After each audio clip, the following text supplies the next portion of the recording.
Hello everyone, Dr. Suneel Dhand, internal medicine physician. Welcome to another video.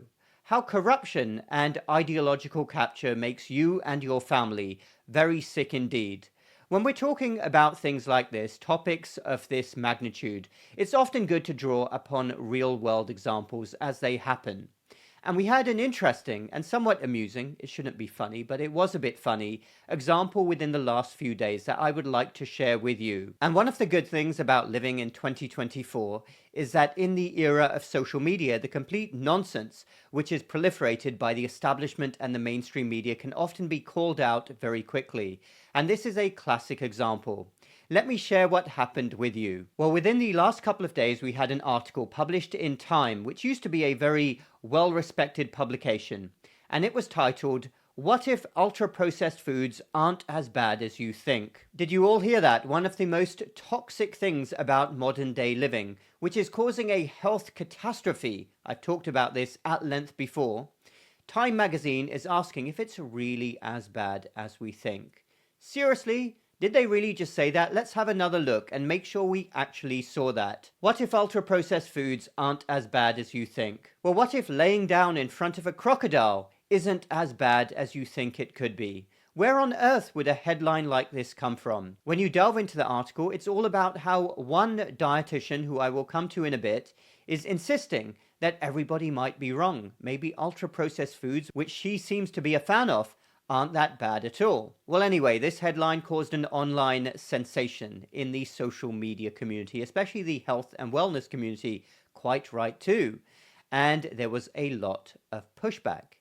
And later the same day, Time quietly changed the title of this article. So that original headline then became, "Why One Dietitian is Speaking Up for Ultra-Processed Foods." So even Time magazine realized that that original headline was absolutely not acceptable. The dietitian in question is a certain dietitian called Jessica Wilson. So I did do my own research into this one dietitian. Who is she? What dietitian in the world would be advocating for ultra-processed foods? It's a bit like a lung specialist advocating for people to smoke. What's going on? What other agendas are involved? Has she been paid by a company to say this, to vouch for ultra-processed foods? That's often the way things work. And going back in history, particularly in the United States, you can often find a money trail. The same thing happened back in the 1960s with Harvard scientists and the New England Journal of Medicine, which was then and still is today a terribly compromised publication.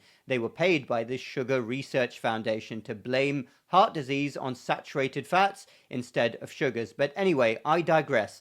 Let's look into Jessica Wilson. Well, here is her website, Jessica Wilson, dietitian, author, and speaker. And she's all about viewing things through the lens of her race as an African-American woman. She talks about how food and nutrition are complex. Critical thinking is necessary. Well, this is always something that the establishment itself tries to do, take something that is actually very simple and say it's very complex. And to talk about critical thinking there is really quite something. So her site does talk about the fact that she is a consultant. So the question is, what exactly has she been paid to consult on? Have any ultra-processed food companies paid her? So I did do a bit more research, and initially it wasn't easy to find whether Jessica Wilson had been paid as a consultant by any processed food company.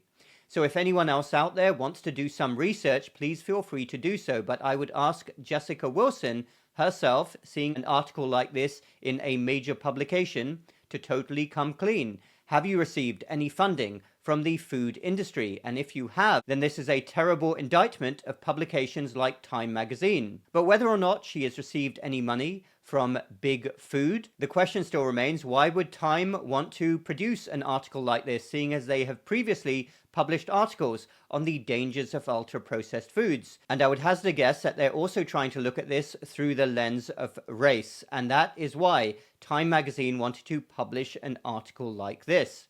Let me tell you this for anyone who is watching overseas. In the United States, fewer communities are more devastated by cheap, ultra-processed, addictive foods than minority communities. What is happening is absolutely awful. with soaring rates of obesity, type 2 diabetes, other inflammatory diseases. These people get hooked on pharmaceutical products very early, which often they end up taking for life. So what could be a bigger issue for these communities than the push to try to get ultra-processed foods away from them, to try to lobby the US government to have the right policies at the top, which reduce the ridiculous subsidies that are in place to get things like corn syrup to people, food stamps, and the types of foods that are approved under those types of schemes, inevitably really bad, highly processed foods. Why not address those issues instead of trying to pretend in some weird parallel universe that ultra-processed foods are not that bad? Ultra-processed foods are probably the worst thing to happen to humanity in terms of sheer numbers of people getting sick, lives lost. Probably worse than either World War I or World War II in terms of casualty numbers, and I want you all to think about that. So for any mainstream publication, let alone a dietitian, to pretend that ultra-processed foods are anything other than absolutely terrible, and our country and our world would be better off drastically reducing consumption of ultra-processed foods, to pretend anything otherwise is highly dangerous. And I would suggest that anyone who does so will have blood on their hands, because this is not a topic to be taken lightly. And what I really don't get is, with all of the star power out there, let's think about someone like President Obama. All it would take would be one speech or one article about this subject to initiate the wheels of change to start moving. I mean, President Obama can see what's happening in communities up and down the country, the devastation, metabolic health effects, what's happening with millions of kids. Why not speak up about it? Why not tell the truth about what ultra-processed food addiction is doing and getting back to a more sane food environment?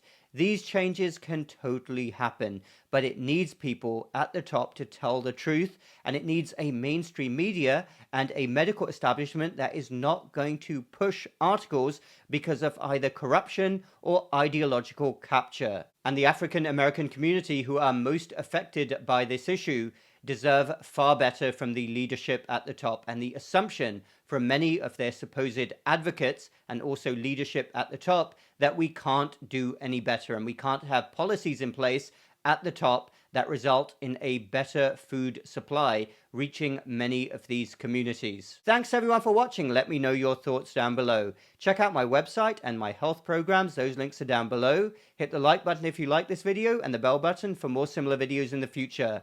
We will speak again very soon.